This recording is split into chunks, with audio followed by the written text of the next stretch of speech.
A parte da sua pergunta era Marte também, né? A gente pegar a parte de Marte aqui e a parte do corpo humano.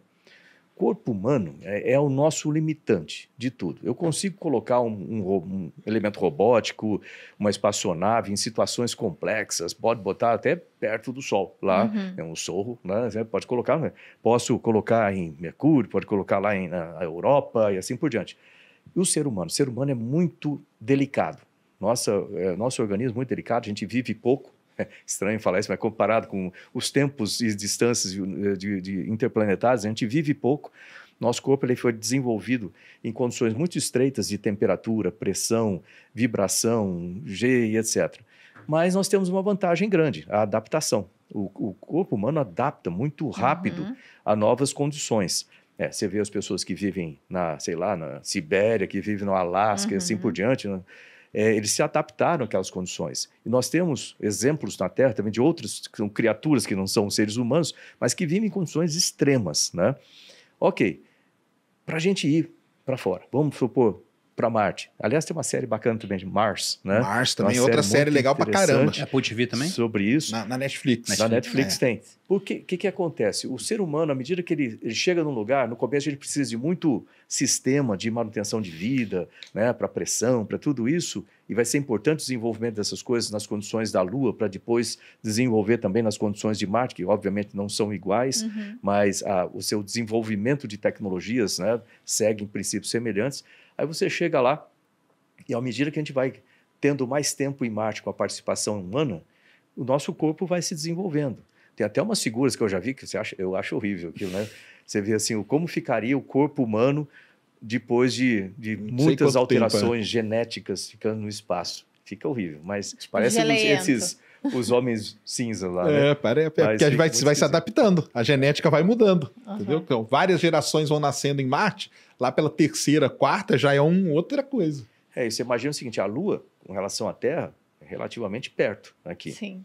Isso que eu ia falar, em termos de distância, qual seria... A Lua é 400 mil quilômetros. E Marte? Marte, quando está mais próximo, é 60 milhões.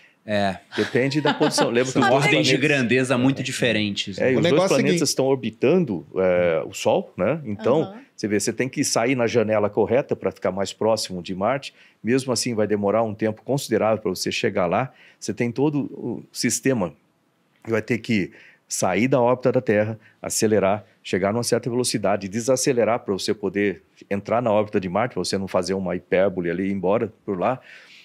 Aí tem todo o procedimento de pouso, que aí vem aquela questão que a gente falou da espaçonave, do foguete pousando. Foguete dando ré. Que não é fácil, não é a mesma atmosfera da Terra, é muito mais rarefeita e não tem arrasto para nos ajudar nesse caso, a pousar. Aí você vai chegar lá em condições, não é como pousar aqui, aí o pessoal vai lá te resgatar, vai para o hospital, assim, lá não vai ter nada disso. Então vai ter que montar toda a estrutura para lá. O corpo humano vai ter que resistir. A gente vai ter que ter sistemas muito interessantes. Um filme também, Perdido em Marte, também mostra certas dificuldades. Você gosta desse, amor? Esse é muito bom. E depois a gente vai ter que voltar, né? Tipo assim, as primeiras missões, espera-se voltar. Né? E aí, vamos dizer assim, a porca torce o rabo, porque você vai ter que ter combustível para voltar, você vai ter que se alimentar lá, você vai ter que se alimentar na viagem. É complicado. Então, você vê, por isso que o programa espacial é tão apaixonante, porque ele traz desafios gigantescos que envolvem muitas áreas de conhecimento, inclusive, às vezes o pessoal fala, e as áreas sociais? Também. Também, humanidades sociais. Precisa, eu acho. Precisa e muita coisa. Então, para aqueles jovens que estão assistindo, por exemplo, estão pensando aí numa carreira, né? Assim, pense no programa espacial. Rapaz, eu sou, sei lá, antropólogo. Tem jeito também, pode ser. Né? Eu sou, sei lá, engenheiro, obviamente tem, e muitas coisas. Então, muitas das carreiras podem trabalhar no programa espacial. Pensando até em tempo de viagem, hoje, com as condições que a gente tem em termos de tecnologia, quanto tempo levaria para o homem sair da Terra até Marte, feita a viagem? Assim? Hoje as naves, elas levam em torno de 8 a 9 meses. Tá? As naves que a gente manda aí, as últimas que foram, elas levam em torno de 9 meses. É interessante falar, essa janela aí, ela acontece a cada 26 meses, em média. Então você só pode viajar para Marte a cada 2 anos. Porque é quando está na posição ideal. É uma elipse a órbita, né? A Então órbita tem elipse, então você próximos. tem. O que você faz? É igual o futebol, sabe? Jogar a bola no ponto futuro. Então Marte passou aqui um pouquinho, você manda a nave antes para encontrar com Marte lá na frente. Entendi. Quando Marte está muito longe, no outro lado aqui da órbita, não adianta você mandar, você vai ficar viajando anos até capturar Marte, entendeu? E esses 9 meses valem quanto tempo para a pessoa? Não, 9 meses. 9 meses mesmo. Agora a gente não sabe se o ser humano, talvez seja um pouquinho mais. Eles falam que para até reduzir um pouco a velocidade, né, para ser um negócio melhor, 1 ano. Vamos supor 1 ano. Tá? Vai demorar 1 ano para viajar. E nisso a NASA fez um projeto muito legal, que foi a missão de 1 ano no espaço, com o Scott Kelly e com o russo lá, eu esqueci. É o Scott e o Mark. O Mark é o irmão gêmeo dele, que ficou na Terra, e o Scott Kelly passou 1 ano no espaço. Para ver o efeito Para comparativo. ver o efeito no corpo humano. Porque o corpo, tá aqui o Marcos Pontes, Era que isso pode eles dar estavam experiência. querendo falar antes do podcast. Gente, fica quieto, eu quero falar. Não, e dentro ele do tá aqui, podcast. ele pode contar pra gente quais são os efeitos, cara, que você ficar no espaço dá no corpo. São muitos efeitos. Boa parte dos astronautas voltam, eles começam a usar óculos, né? Eles não usam e voltam usando. Sequelas, vamos chamar assim. Dá várias, ele pode contar aí a experiência dele. Se quiser, eu conto algumas dessas coisas. Não é para desanimar o pessoal que quer ser astronauta, não. Mas faz parte, é bom ter o conhecimento. Porque a gente tem que entender, porque imagina você viajar 1 ano até Marte, chega lá e agora? Você vai ter que descer sozinho. É o que eu brinco com a apresentação do Elon Musk, ele coloca o astronauta chegando lá, abrindo a porta, sozinho, tranquilo. Eu falei, cara, não vai ser assim, né? Mas conta aí. Lembra do seguinte, no espaço, o espaço é um ambiente muito hostil para a nossa saúde. Primeiro você tem radiação, né? E enquanto você está na estação espacial, você está fora da atmosfera. Essa radiação vinda do Sol ou viajando pelo espaço? Em geral, a gente tem. Na estação espacial, a 400 quilômetros, você está fora da proteção da atmosfera. Você tem, então, mais exposição a esse tipo de radiação que é filtrada pela nossa alta atmosfera. Mas você ainda está dentro do nosso campo magnético, que protege de outros. Graças a esse campo magnético, a gente não tem o efeito do chamado vento solar, né? Partículas de altíssima, depois ele explica com detalhes, mas partículas de altíssima velocidade e energia, assim.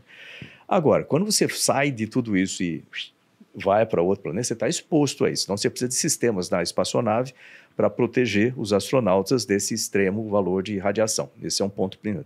Nosso corpo, obviamente, é muito suscetível à radiação.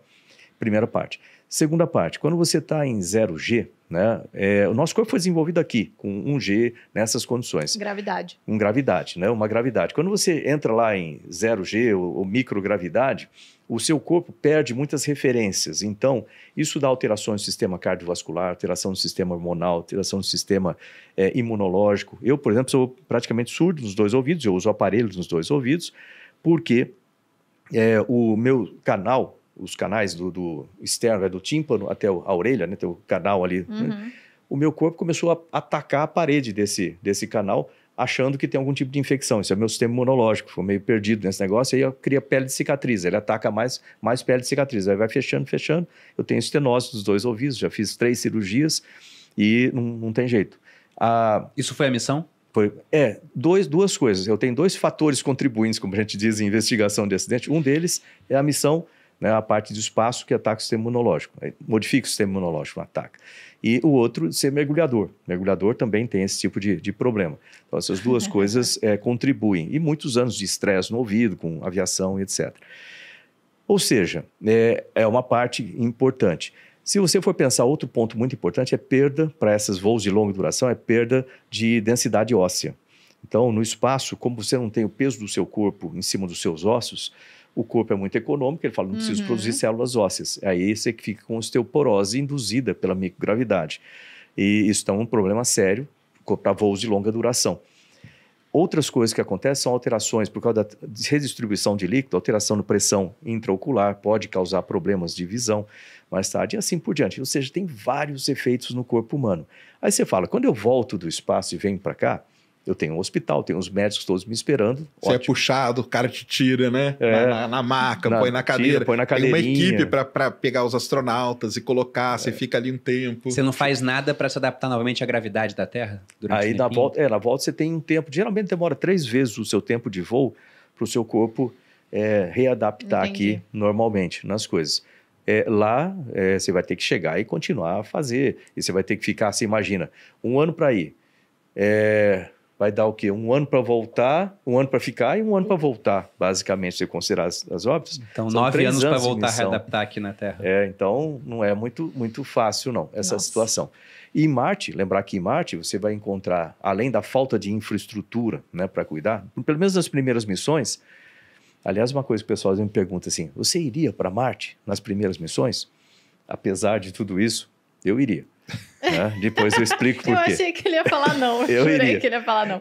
Eu iria. Mesmo porque eu vou estar já com 70 e tantos anos naquela data. Lembrar que o John Glenn fez o segundo voo com 77 anos. 77, né? O John Glenn foi. Então, eu iria. Agora, lá em Marte, você também está sujeito, lembrar que a atmosfera é diferente daqui, tem todas essas questões de atmosfera, do ar, entre aspas, que existem lá. Você está exposto à radiação, tem a temperatura também altera bastante. E sabe lá o que mais que pode se encontrar por lá, que a gente sabe um pouco de lá, com os rovers que foram para lá, mas não sabe tudo. Então tem que aprender muita coisa por lá ainda.